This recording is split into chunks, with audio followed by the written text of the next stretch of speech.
Coming to you from sunny California and the Great White North. Get ready. We are breaking down the obstacles on the Armchair Ninja Podcast.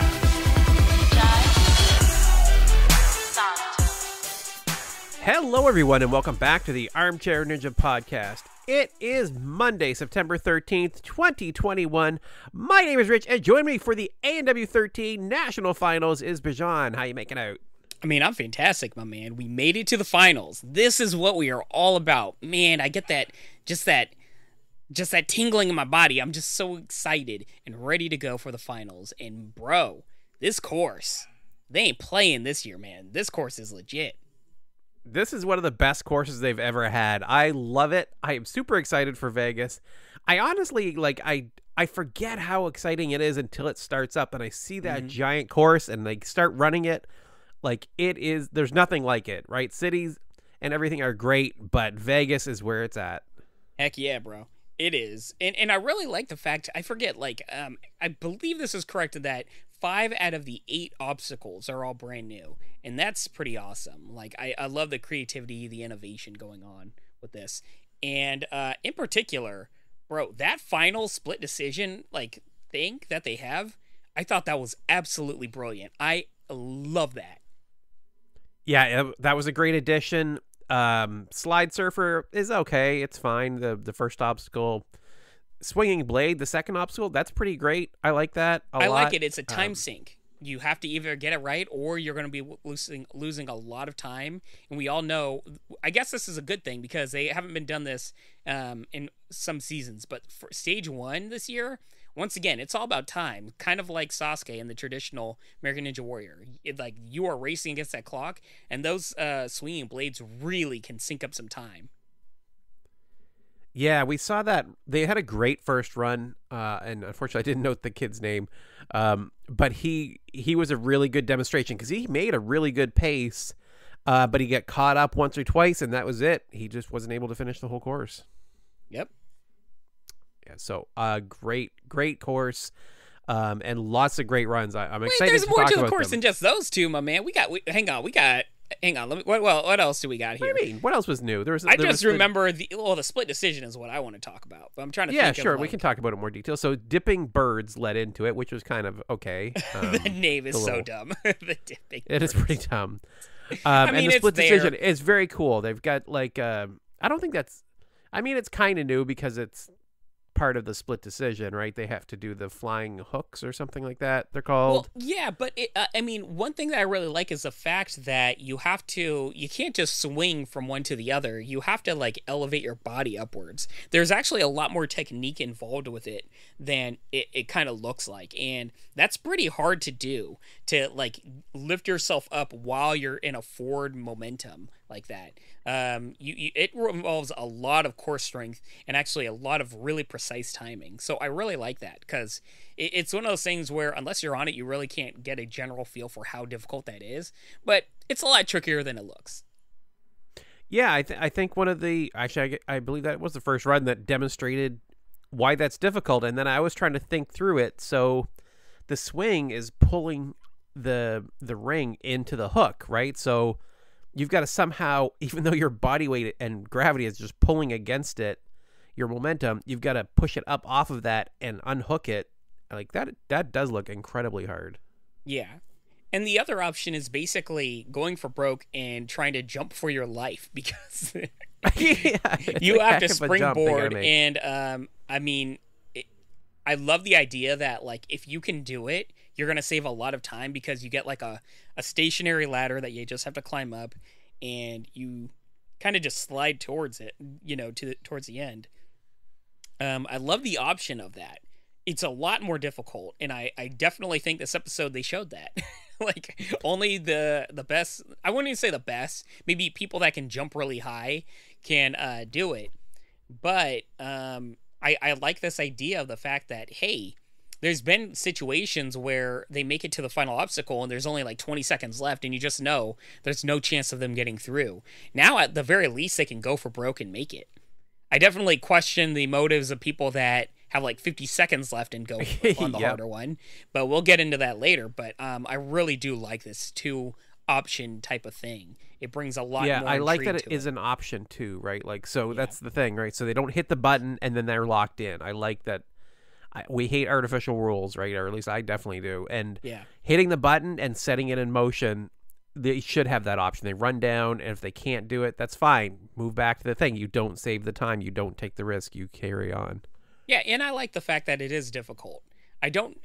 I'll still have to decide if it's cheap. Like, it's one of those things where in previous seasons where it's kind of like, oh, well, I really hope you're tall, or, you know, or if you're not short, maybe is a better description of it, because basically it amounts to how highly you can jump. Like, remember there were like seasons with the helicopter like spinner thingy where like all of the women couldn't reach it because they couldn't jump up off the spring high enough. Like, I feel like it's got some semblance of that, but I mean, I reserve my judgment because a lot of the people that attempted it kind of jumped upwards when from what I see of it, you're kind of supposed to be jumping forwards and timing it correctly. So maybe just, you know, a lot of the ninjas haven't gotten the proper technique down yet. Yeah, it looks incredibly difficult at any height, but like you said, a short competitor, I don't think that's even really an option. Kind of like the propeller blade, I think is what you're talking about. Where we saw like Casey Catanzaro famously struggled with it. Barclay Stockett was able to do it, but only because she launched like a rocket off of the trampoline. Like, it takes incredible technique to overcome that height differential. And if it's something like that, I just, when you're racing and everything else, it doesn't seem like it's going to be an option for anybody that's under 5'5", probably. Yeah, but credit to American Ninja Warrior because they don't have obstacles like that anymore. No, and it's difficult regardless, right? It's definitely not a free pass if you're taller. It's going to be hard no matter what. Yeah. One thing though, and we got to talk about this, that tire obstacle, they completely nerfed it. Like, this is a joke of an obstacle. They really did, didn't they? Like, wow, did they nerf that thing? I mean, people are just standing stationary, kind of walking from one to the other. Like, I don't know. And even the big wheel that's supposed to like spin like by a lot, it barely moved. Overall, like, it is completely nerfed. Yeah, I don't know why it was there. Like, replace it. If that's what you're putting in there, it's not the same at all. Yeah, that's a great point. They didn't spin, especially the big one, right? It normally spins towards them when they jump on it. That's why you had to get on top. It looked like it didn't even spin in that direction. It just spun in the other direction a little bit. It kind of like just tilted. It's like, I don't know, man. Like, let me say this, like, oh yeah, I could totally do that obstacle. Totally easy. Like, no problem. Yeah. I don't know. It is nerfed. It is definitely, it's not the Jeep run that we've seen in previous years where it was, you know, even that wasn't terribly difficult, but it had some challenge to it. Yeah, it took out some competitors, but this one just, I mean, you have to go out of your way to struggle on that thing. Yeah, I think we only saw one or two maybe in fast forwards that didn't make it. All right, we are 8 minutes in and we haven't even talked about any of the competitors yet. The course was a big star of the episode. This is going to be a doozy of an episode. Old school ANP, huh?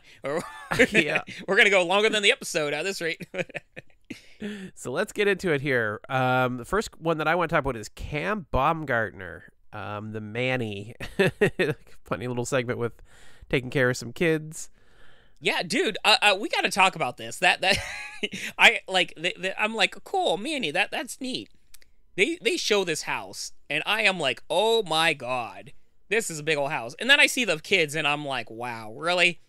I don't know if it's just the fact that like I grew up like poor as all heck, but these two kids are already grown. Like, my brother was like, I don't know if CPS is gonna come after my fam. My brother was like 10, taking care of me. You know, like. My parents weren't around, and I'm like, really?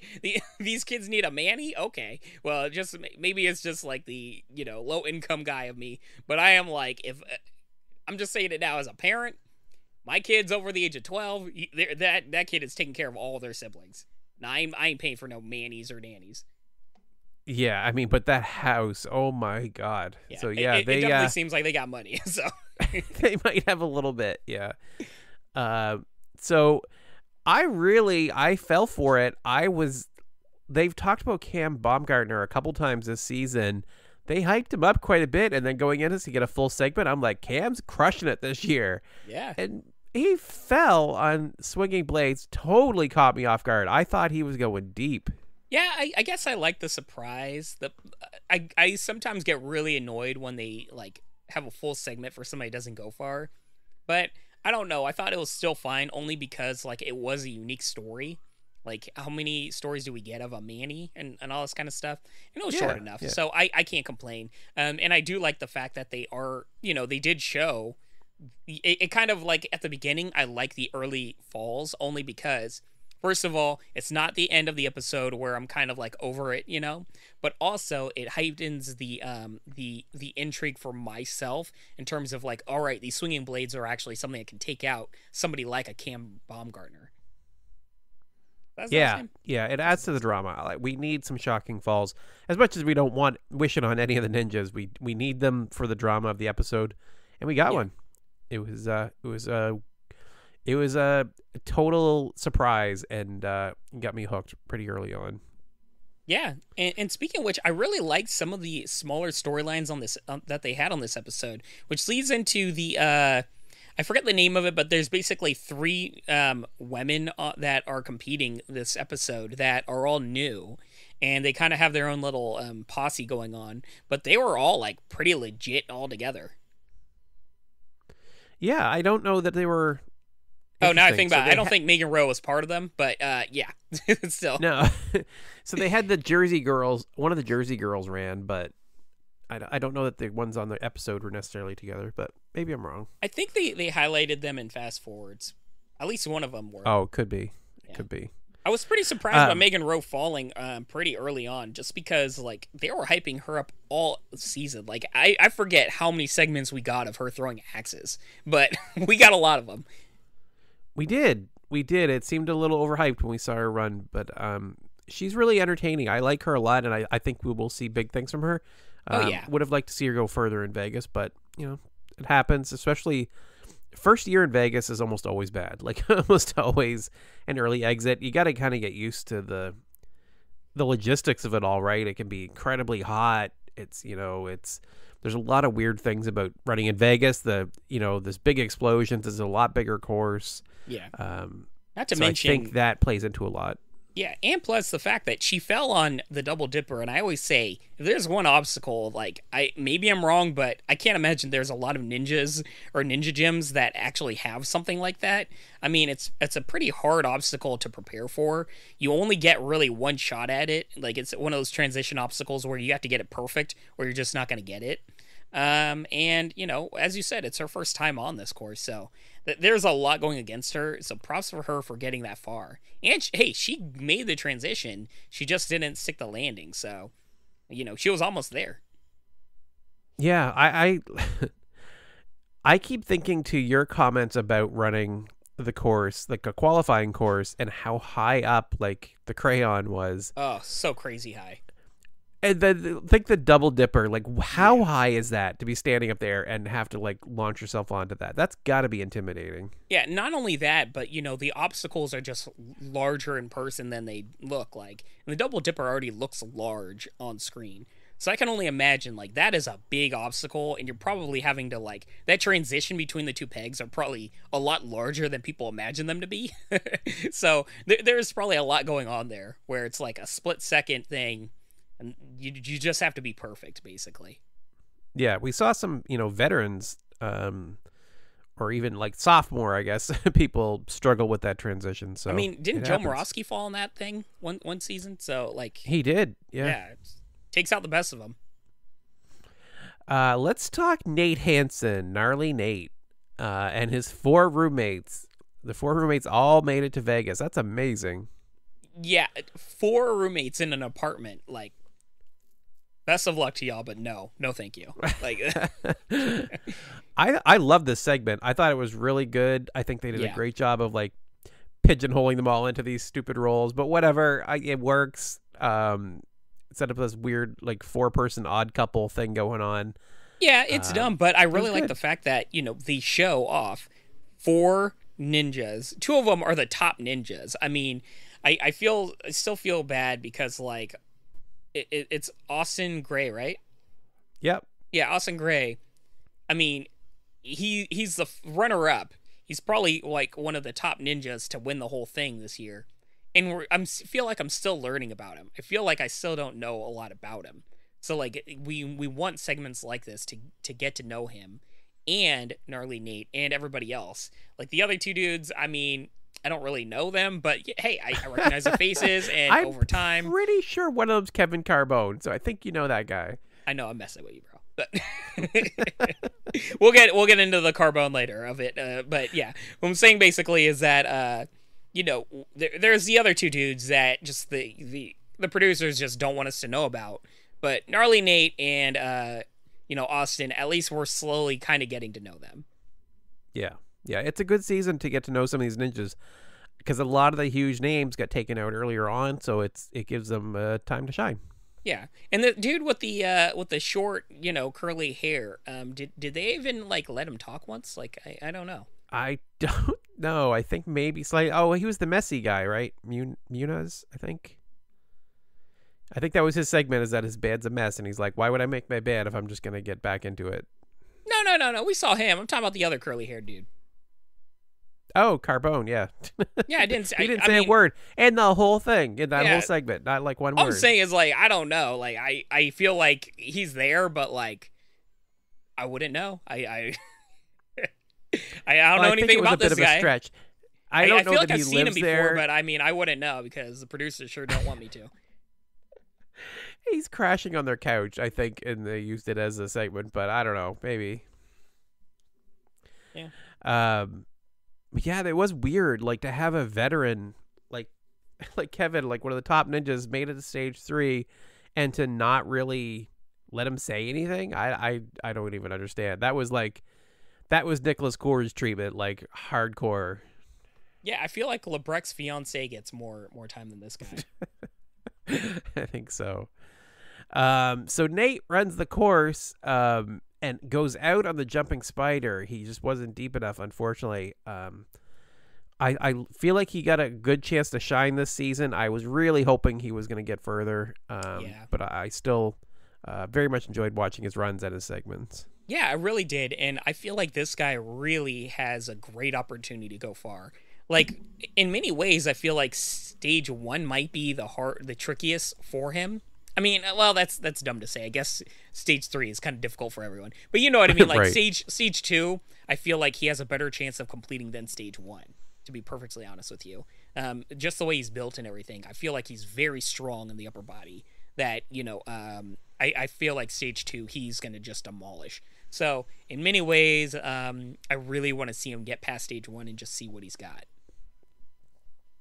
Yeah, for sure.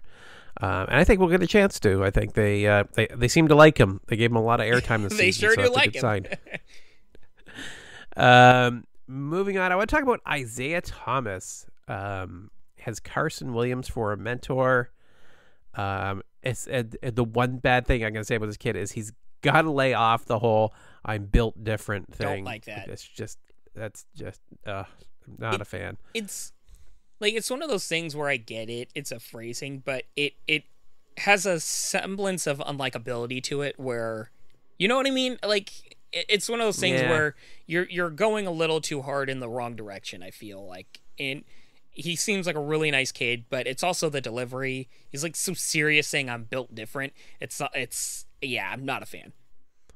Yeah, I think that's a big part of it, right? He's incredibly confident. He's got a cockiness to him, which can work. It's interesting, right? It definitely makes him stand out. That phrase added on top of it is too much. Just got to lean back a bit and like let the confidence shine. That Joe Marovsky like swag of like, I'll take this course down. I don't care what you think. He doesn't seem fazed by the whole Vegas and everything. I really like him. I think he's incredible. On the course, and he did beat stage 1. Yeah, and the one thing that is really good is the fact that, and I think you really hit this nail on the head, is the fact that his mental game is really good. A lot of people will tell you, probably even more than 50% of this whole thing is your mental aspect, is the fact that you have to stay calm under pressure and really figure out these courses. And he never seemed panicked. He never seemed flustered. And he definitely seemed the whole time like he knew what he was doing. And that's going to take him really, really far. He's already fit enough. The physical prowess is already there, but the mental aspect is really what's key, especially when it comes to the finals. I mean, Rich, I'm sure you're aware of this, but there are some tricky obstacles probably coming up. And probably, if we know anything about Vegas, there's going to be a lot of obstacles that he's never trained for and that he's going to have to figure out on the fly. And guess what? He has that mental aspect where he's calm enough to where I think he will do well figuring them out. Yeah, I think physically it plays in too, right? So if he is legitimately calm, his heart rate's down, it's not going to be taxing him in that way as well. So, and actually, you know what? The more I think about it, I don't feel like he actually said his catchphrase this time around. They replayed a clip of him saying it, because I believe when he looks down at the buzzer, he says something like, "I don't even have to say it," or something like that. Like he basically avoided saying the catchphrase. Let's find out, because I have it literally playing right now. I'll play it in the microphone because I don't remember. I hope this isn't too loud. It's the buzzer. He's flexing. Says that's what we do.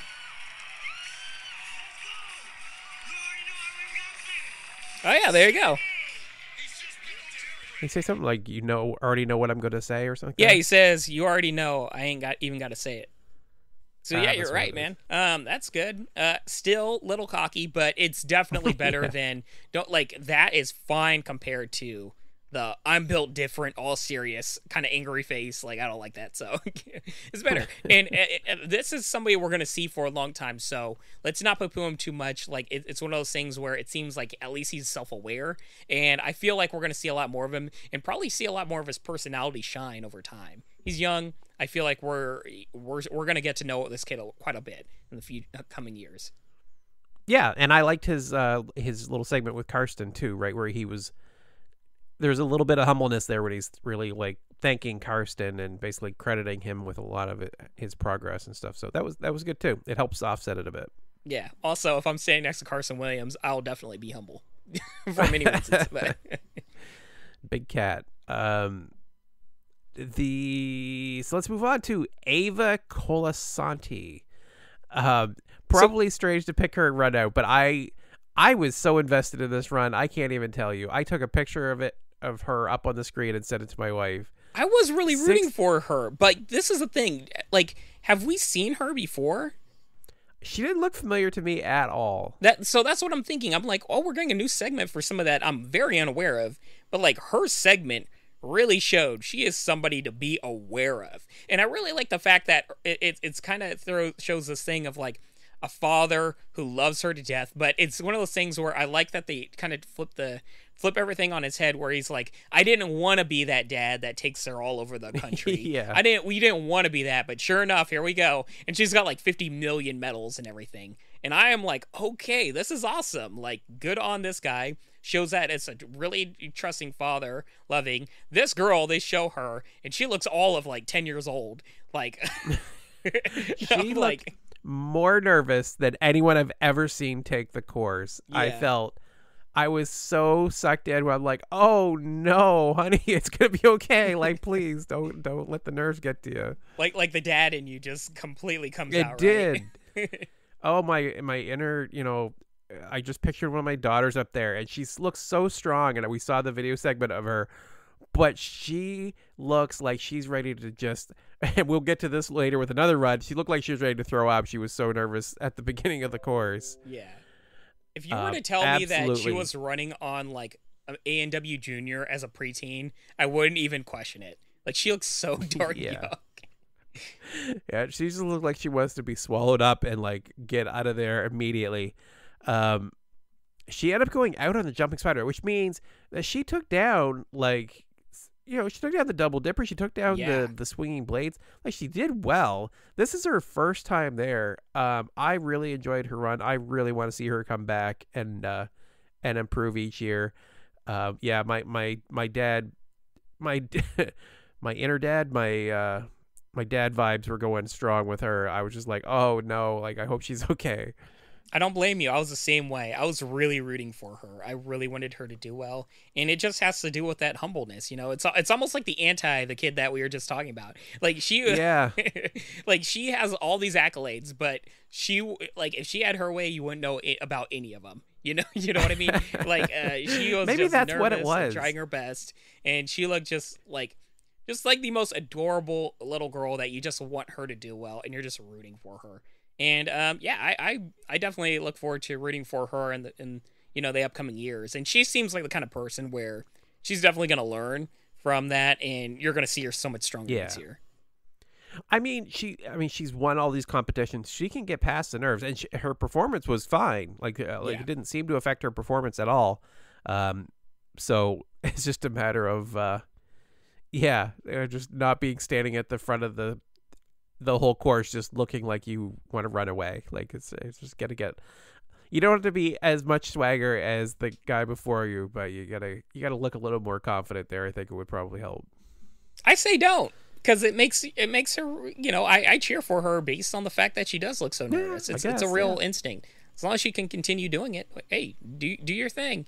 And honestly, she got through the double dipper. I mean, that is quite an achievement in itself. So, I mean, the swinging blades. I mean, not to take anything away from them either. That's like a brand new obstacle she's never touched before and able to take it down. So good for her. Tell you, if I was on those swinging blades, you'd see me up there for like 5 minutes. I'd be like, how do you do this? Like. Yeah, that's got to be so tough. That's a weird transition. Yeah, it looks like, it's one of those things I have feeling like in person, they are so much more difficult than you see on TV because, like, on TV, they kind of seem slanted, but people kind of get through it quickly by, like, just, properly doing the technique. But if you don't know that technique, it's a lot trickier than it looks. Yeah, I feel like I actually know what to do with the technique, but even I can't say for sure. I won't know unless I'm on it, but...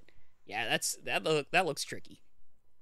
It looks like one of those obstacles where to describe it, you would need like a lot of technical knowledge. It's like, well, you have to drop your hips and you have to shift your weight onto this side, and like, yeah, I don't know. Like, it looks like you fling yourself from one to the next. I have no idea what the actual technique is. Man, we are taking forever to get through these runs. We're gonna pick it up pace a little bit here. We're doing the finals, my man. Like our I know it's know the finals. They know so many runs. Amir Malik, super talented rookie from last year.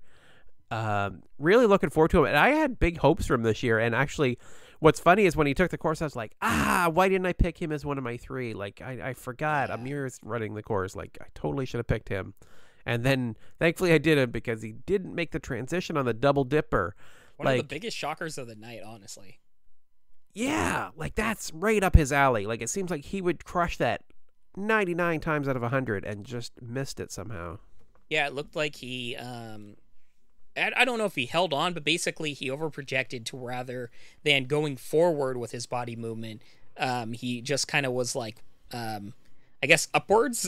I don't know. Like he kind of just jumped upwards, and you can see him. He tried his hardest. He was like flailing for his mightiest to try to grab that bar, but it just wasn't happening. He was too far out. That just sucks. But I mean, it is what it is, man. Yeah, he had a Wile E. Coyote moment there. Like almost expected to pull it a little side, like before he fell. He was really hanging there for a second, running in space. That sucks. I was really looking forward to seeing him move on. But he's got a lot of personality, incredibly talented ninja, so we will see him again. Yeah, also shout out to his video package, like learning about him saving like hundreds of dogs and everything. That's quite awesome. Yeah, that was good too. This next guy, I have no idea what they were thinking or why they did this, and somehow it worked. Matt Bradley, the poor guy who I do not remember him at all. I do not think they've given him a segment or any airtime up until now. No, I could be wrong. There's no way. He's got to be new. Like, to me, he's completely new. He's puking before his run, and they show it. They show him back there, and I'm like, why? Why would you do that? I like it. To this poor kid. It's like it's a true thing. Like, it makes you really root for him, and it's an honest, like human reaction. Like, I'm shocked that they don't show more of that stuff. Tell you right now, while I was on it, there were people doing everything, preparing to do it. There are people puking. There are people praying. There are people, doing whatever they can to get in their own central mode before their run. This is like a real human thing. And I like the fact that you don't, like, people just go on the course and just look like superheroes, just like, oh yeah, I'm perfectly ready. But no, like there's a lot of nerves involved, and I like that it's a lot more realistic. And I also like the fact that we got to know him, but it wasn't too long. Was something that's actually pretty neat, of the fact that his father's like an engineer, bought this giant barn and created, like, I forgot what they said, like 40 obstacles, and they built them together. Like, all around, I like this kid a lot. Good on him. And in many ways, it makes you root for him. It does, I guess. So this is, I don't know, this is the Neanderthal in me, maybe. I don't know, but all I could think was, like, so he's got a great segment. He knows he crushed stage 1, does an amazing job. I'm just picturing him at school going up to a girl he likes. He's like, look, I'm gonna be on TV tonight, check it out, wait till you see what I could do, like, thinking that he's gonna come across as like Mr. Smooth, like maybe like shooting his shot, and just like first thing they see is him just hurling before he takes the course. Bro, like, I tell you right now, if how do I say this?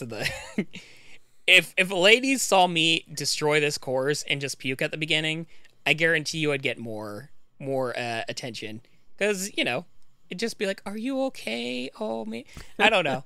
I was an athlete, my youth, and let's just say I got the most attention when I was hurt. I'll just leave it at that.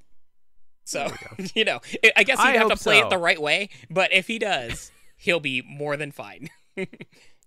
All right, Matt, you have my best wishes, because you did amazing on the course. I thought the whole thing was great. I really did get pulled in, to their credit, for the whole staging of it, and him like looking like he wanted to do it again at the end. Lean into it at this point, I guess, right? Like, let's new T-shirts for next year. I don't know what you want to call it, but I mean, that's your thing. You just go with it. Yeah. I mean, it would suck if that becomes a shtick where, like, they're just showing him puking. Like, that's not every cool. Season. But, like, if they just showed this one time or something, or if he is, like, actually, like, if this is a real thing that he has to deal with, like, anxiety is a big, big deal, and maybe he can talk about it. I don't know. I don't want to hear a giant sob story of it, but you know what I mean. Right. Now, Matt Bradley, I don't remember that name. Really great ninja, like, and I loved the barn that they built with all the courses and the whole story of him learning these trades with his father. I think that was all good. Yeah, if anything, like, his father's a superhero. Like, that is so awesome of his dad. Yeah. Gotta mention a fast forward here. Eric Middleton, the bug ninja, ironically goes out on the jumping spider. Crazy. Yeah, I mean, I thought he was going to go further, like with the whole segment. I guess I just thought got a lot of airtime because of the bugs. It's funny that he fell on the jumping spider. I'm like, it's fine. Yeah, whatever. I mean, he made the comment. To be fair, it wasn't just a Matt Nockbar trying to leaning into the puns as they tend to do. Tiana Weberly. Let's talk about Sweet Tea. She had a great run, her best yet. But she was just amazing. Wasn't quite fast enough. Like she got held up a few times, but really didn't struggle all that much on the course. I thought she did really, really well and took the time to finish her climb. I'm glad she did take the time to go up, even though you didn't get the buzzer or not quite. No reason to fall back into the water. Finish it off. Yeah, but even more so, it helps with the psychological aspect. I mean, we keep talking about the mental game, but knowing that you actually could hit the buzzer and that you did it, you just weren't fast enough. That really helps the confidence for next season, for her just knowing, all right, I can hit the buzzer because I did it. I just need to be faster this time. I need to work on my pacing. And once you get over that little mental hump, it makes it a lot easier for you to just keep moving. Because the biggest problem that I saw with her was, and I totally understand why she do this, is she spent too much time between obstacles, catching her breath and everything like that. Like, the pacing was the issue. And for a lot of women, that is usually what is their downfall, is just timing. It's, traditionally, like, Barclay Stockett, like, how many times did she, just run out of time and things like that. So, yeah, I mean, I feel like next season we might see the pacing maybe she'll go for it. Yeah, I really, now that you say that, that's probably a good indicator that, she could take it down next year, right? She'll get that mental hurdle out of the way. She'll work on her pacing, her endurance. Yeah, it should be interesting. Yeah, they're definitely hyping, like, that's her storyline, is like, you know, she's getting further and further every season, and now it's just a matter of the timing. All right. Next up, we have Sean Bryan, one of my picks to win it all this year. I was a little worried about him, I gotta admit. Like, watching him go on, I remember they showed his clip of his injury and everything, and it's like, okay, like let's do it, Sean. Like, don't let me down. He didn't. He was able to beat it. No real issues. Super talented ninja. Glad to see him moving on to stage 2. Yeah, me too. And I had no doubts about it. I think you're crazy that you were worried about Sean Bryan. Like, this guy... I was reading into the segment, I think. I think that's all it really was. Yeah, I mean, I understand that. But yeah, like, I get it. He dislocated his shoulder, but that is such a freak accident. That's not like... Unless he's going in with an injury again, like, I don't think there's anything to worry about. I think he's probably one of the top pegs to win the whole thing. I forgot. Yeah. Who was my top pick? Why didn't I pick Sean Bryan? Like, who was mine? I remember it was Vance Walker, but who was number 1 for me? Vance was, I think, your first pick. Joe? No, Joe was my first pick. Okay, that makes sense. I was like, if it's not, yeah, I guess Joe. Yeah, you can't argue between Joe or Sean Bryan. They're basically very much number 1 and number 2, especially with Daniel Gill not in it. Yeah, for sure. Najee. And Crazy then Jake Najee's Murray not was there your third either. one, I believe. Jake Murray was your third one, I believe. Yeah. So, yeah, all 3 of mine were on this episode, and all 3 made it through. So I'm pretty happy because right after Sean Bryan, we get Adam Rail, his roommate Adam Rail, which is crazy. Have those 2 in the same place. Wait, they're roommates? That's what they said. Yeah, they didn't really focus on it like they normally do, but they made the comment as Adam took the course. Said, and it's Sean's roommate Adam takes course. That's awesome. Could you imagine those 2 like training together? Like, wow, talk about iron sharpening iron. Like, that's awesome. So, slight confession here. I sent 2 things to my wife through this episode. One was a picture of the poor girl looking so nervous at the beginning of the course. And the second one was a little clip of Adam Rail saying, I think I might be gay now. I'm not sure what it is about his segment. But dude looked amazing in this segment that started off. I was like, holy mackerel. Yeah. Absolutely. He looks great. Ripped. He's ripped. I like just like the fact that they highlight, you know, some of his spiritual journey, because we can tell he does a lot of things that are like quasi-spiritual. But I also like the fact that, hey, he's living with the Papal Ninja, but yet they both respect each other's faiths and everything else. I don't know his particular faith, but he definitely seems spiritual. And I like that they're highlighting a lot of that. It's almost like Buddhist, but I don't want to put a name on it, like, or a label on it, because, you know. But it definitely seems like he's got his own spirituality, and I love the fact that they highlight that. I mean, my it's weird, but my entire family, every single member of my family, is a different religion, you know. And I feel like there are people out there that just like are like, you know, my wife and I are different religions, and everybody's like, what? That's weird. How could you be together? And it's like, well, my wife and I just don't argue about like religion. Simple. But I like the fact that they highlight that people can coexist and that you don't have to be within a bubble and you can still be fine with one another. I love that. Yeah. And Adam looked very strong on the course, but a little on the slow side, and he made, you know, just may have cut it a little bit close in completing stage 1. Yeah, you could say that. Oh my again. God, it was like talk about nerve-wracking. It was so close. I thought he didn't get it. I really didn't think he did. I didn't either. Only because with 0.1 left, 0.1 seconds. Yeah, and that's crazy because for me, I don't know about you, but I heard the bad buzzer more than, or the bad horn, like he failed more than the other one. So I was like, oh my God, he missed it by like half a second or something like that. But woo, man, he got lucky. I'll tell you that.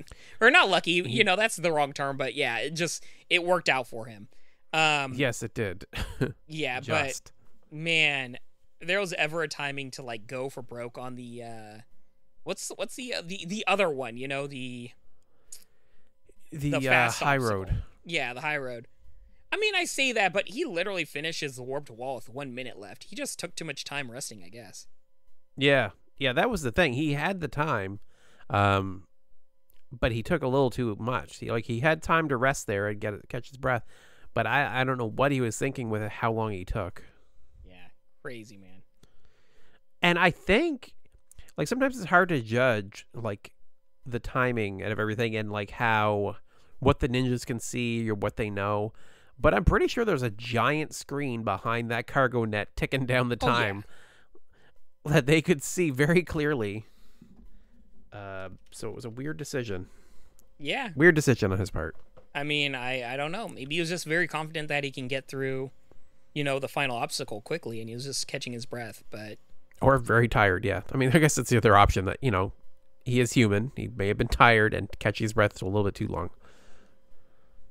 Yeah, I mean, I don't know. That dude is all kinds of ripped, but, you got all that muscle, it could wear you down, I guess. I don't know. So we got to talk through some fast forwards here next.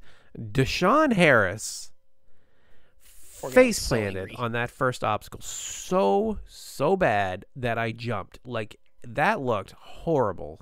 Yeah, they didn't show his face. I wonder if he was had a busted nose or anything. I hope he's okay. Yeah, I noticed that too. Like, they didn't show. Like, I wanted to see if he'd actually injured his nose. That's exactly what I thought, was that he may have had a bloody nose out of it. I mean, if they did, I totally understand why they didn't show it. I mean, I guess. He did not look happy about the whole situation. I know that. Yeah.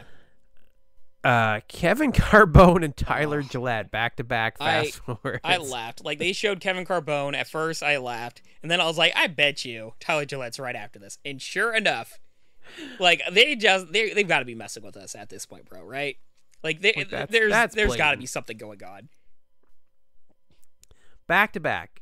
Both beat stage one. Neither one of them gets shown. Neither one gets a segment.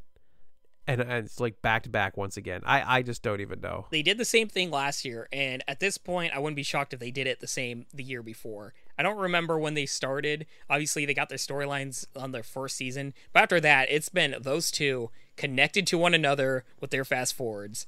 And I don't get it. They're perfect. They're amazing. They have so much personality, and you just don't get to see it. I don't know.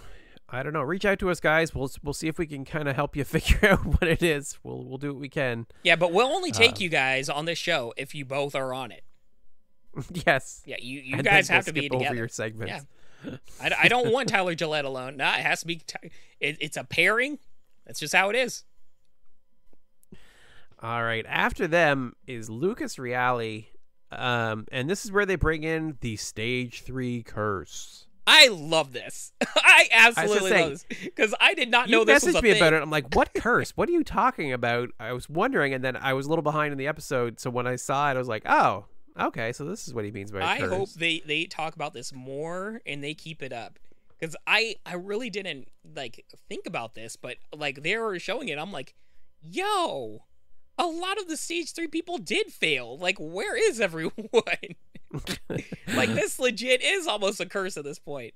And I forgot what they said, but there's only 5 or 7 people left that have made it Stage 3. And I'm like, this is pretty awesome. I am a big fan of this.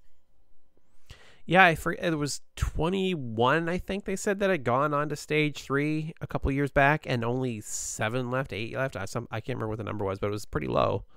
Yeah.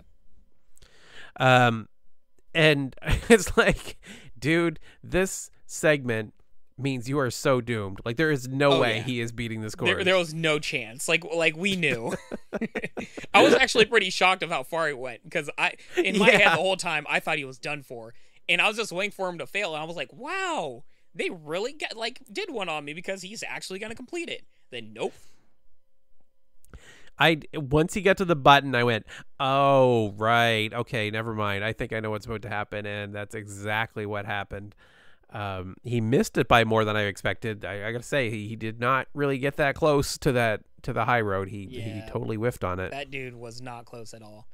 But that obstacle looks like a thing where it probably looks closer than it actually is. I've seen things like that where a basketball hoop or something where you're like, oh, I can jump and reach that, and then you try and you're not even close. Like I feel like it screams that. It's just one of those things I really feel like you have to be jumping forward. But when you are jumping forward, understandably, you feel like you've already missed your chance. So you really have to get it right. Or you can just be a really, really high jumper like Fancy Dude. We'll get to him later. Right. And we'll get somebody else. I mean, he's in good company. Let's just say he's in good company for missing that. But after him, we had Isabella Wacom. I love this girl. I love her to death. Oh, like this whole season, she's been so great with personality. She has such a unique look. I love the fact that she's got like the art. She almost has like I don't know if I've spoken of this before. I think I have, but she almost has like a superhero like outfit. Like her uniform, her outfit really stands out, and just everything about her is so unique. And I adore her so much. I can't wait to see her like for years on. You can just tell like she's gonna be a star. Yeah, this has got to be. I can't think of any woman who's ever taken the course and done better in her rookie year. Like, for her to go that far, she made it to the 9th obstacle in the city finals, and then almost beat stage 1. Like, legitimately made a run at it.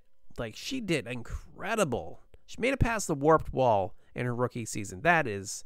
No one's done that. No woman's done that that I can think of. And she basically made it to the final obstacle. Like, I know she fell on the little stair-steppy thingamajiggers, but you can tell she was like out of it at that point because the buzzer was going off and she was kind of flustered. But I have full confidence that she would have made it through that. I really think she would have completed this if she had more time. Now, that's no fault to the producers. She needed to complete the course in the time given. Yeah, but I definitely think that she is super strong, and I feel like if she gets the timing and the pacing correct, she is going to beat stage 1. And I would love to see her continuing moving forward because, yeah, she has so much potential. And as you said, yeah, I can't think of somebody that's gone, like, in terms of the women that have gone further in their rookie season. There probably is somebody that we're missing. I'd have to look back at, like, Rothschild and, all the, women ninjas that were amazing in the rookie seasons. But, yeah, talk about a standout. Yeah, Rothschild didn't do well in Vegas. She did well in qualifiers, but not in Vegas. I mean, there's just... they usually hit a brick wall, with the warped wall, at least. The jumping spider for the longest time, and then the warped wall was kind of like that cutoff point. And as they noted on the show, there's been 7 women now that have beat the warped wall in stage 1. I mean, so they keep progressing. But in the rookie year to do that, unbelievable. Great job. Yeah. So now we got to talk Vance Walker. Right before that, though, Jay Lachey fell. That was really shocking to me. Yeah, especially where he fell. It was the Lachey that took him out. Good point. I didn't even think about that. Yeah.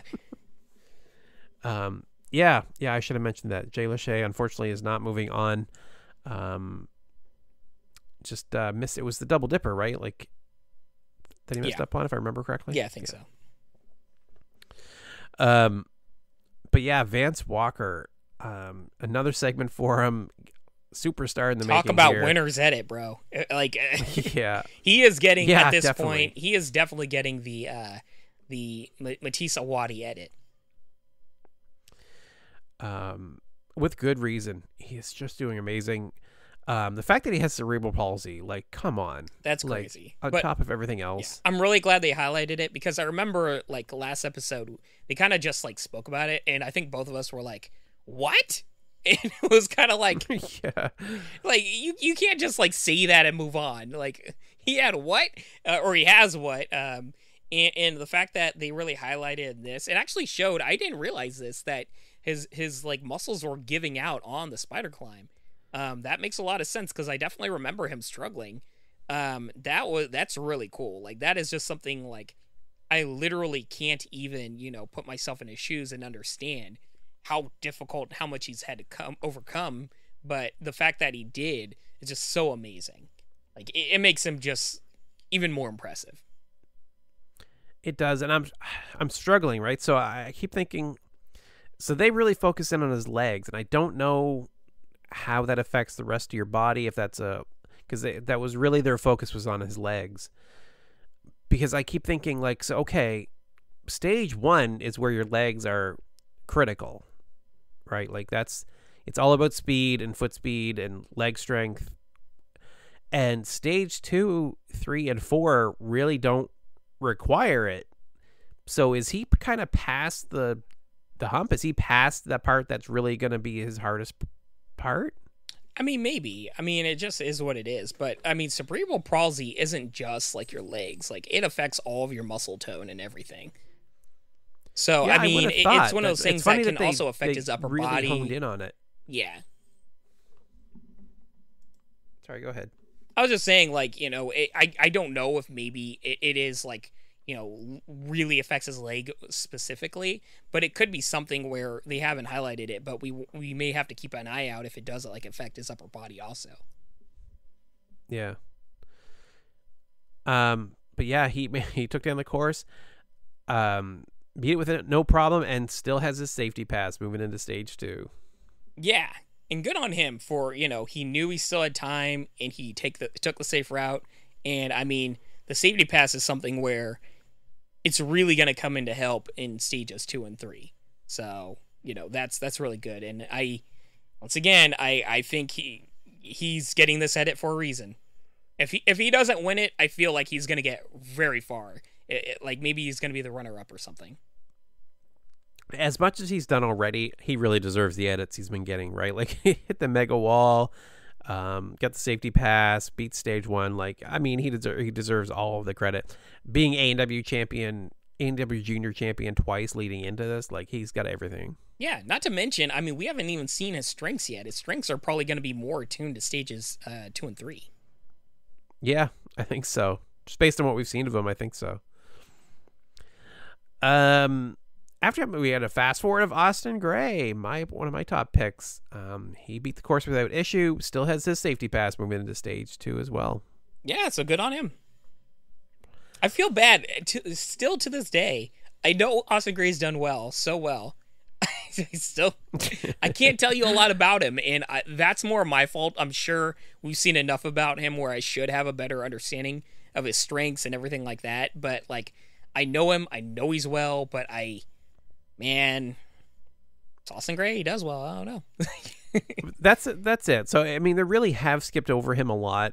He really has gotten a lot of the Kevin Carbone, Tyler Gillette's treatment. Yeah. His first season, or at least the first season, he really stood out. They did the whole segment of him donating his kidney, and he got a lot of edit time that season. And we do get a lot of that. Don't get me wrong. Like that's what he's known for. But the problem is that for me, that's all he's known for. And I know we know more about him than that. But for me personally, when I think about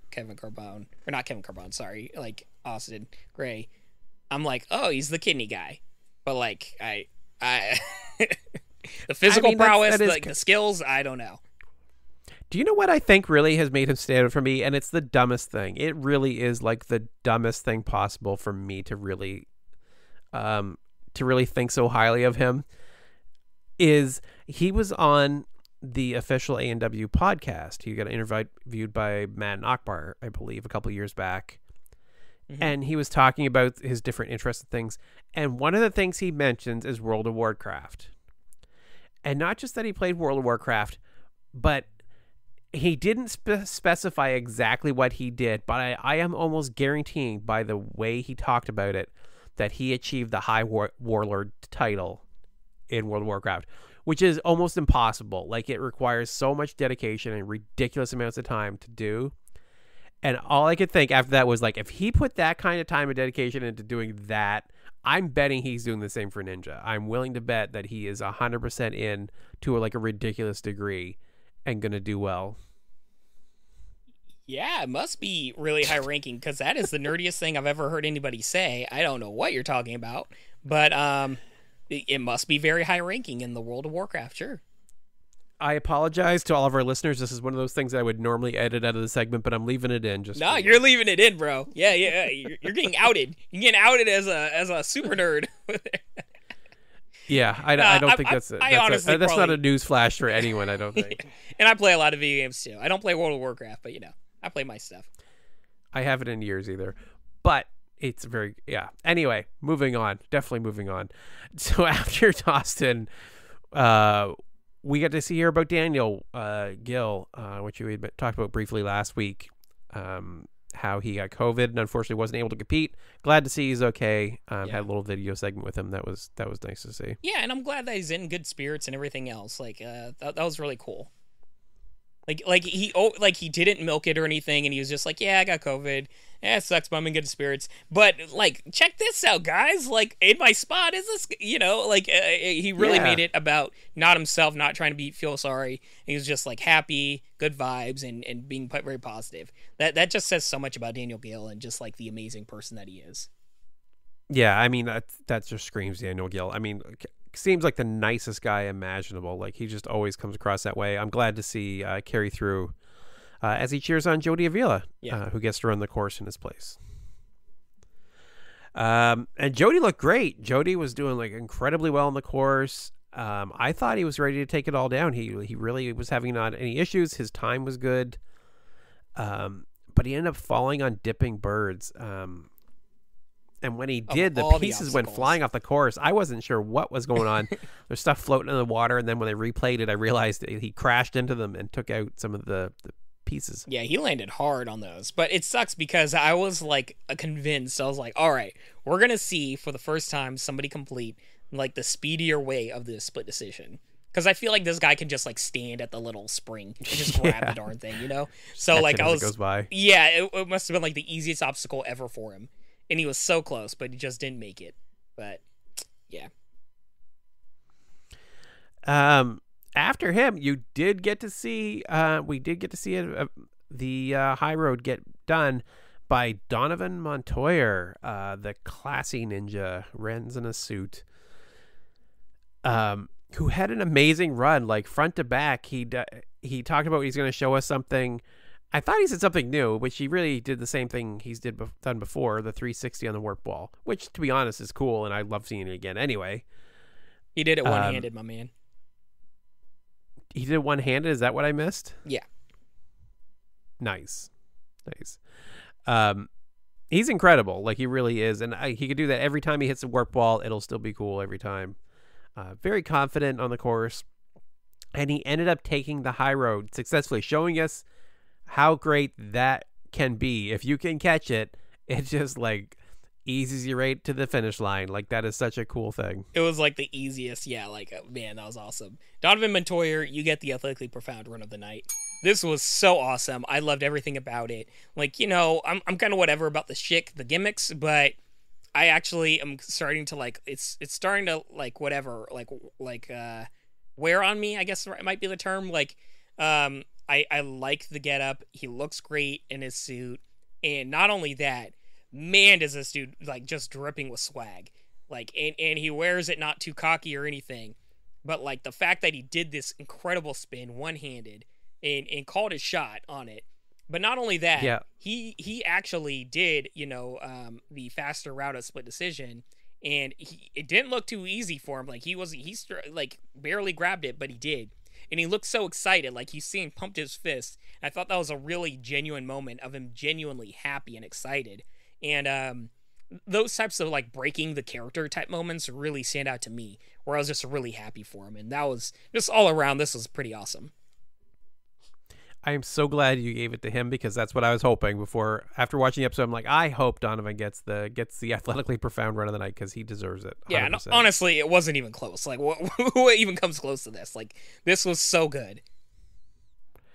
And then to wrap up the night, we have Joe Marovsky. Oh boy, running the last leg of the night and looking incredibly strong on the course, doing incredibly well. Hyped up to be the top guy to take it all down, which he absolutely is.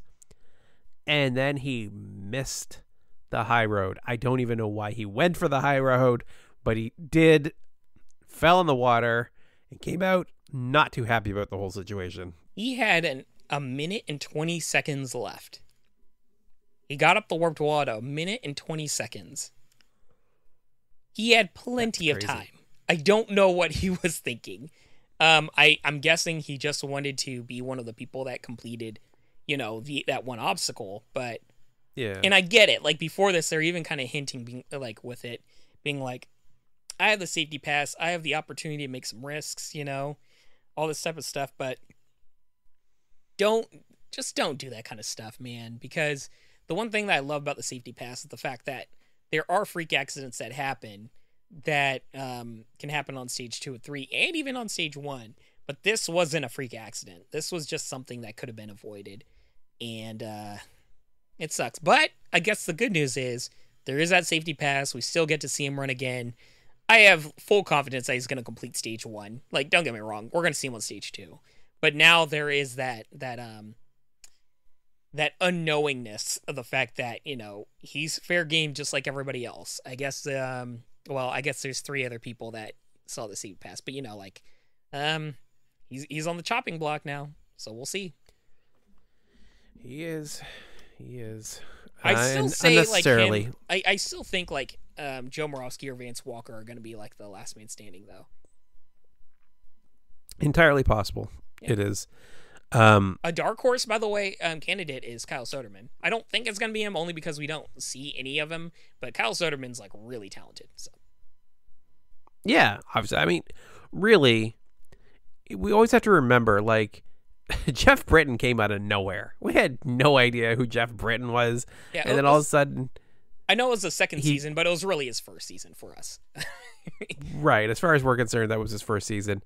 So, I mean, they gave him some segments to let us know who he was before he beat it all.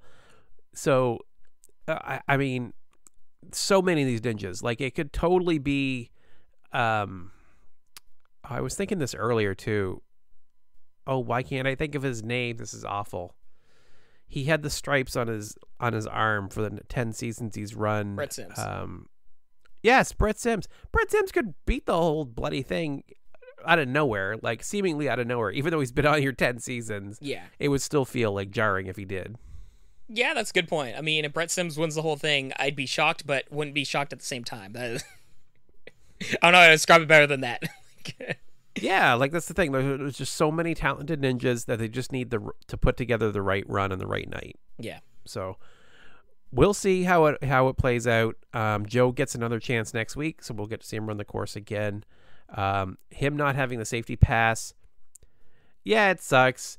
But to be honest, how many seasons did Joe not really need a safety pass on stage 1 and 2 anyway? Yeah. He's just consistently gone to stage 3 over the years. I mean, my bigger issue.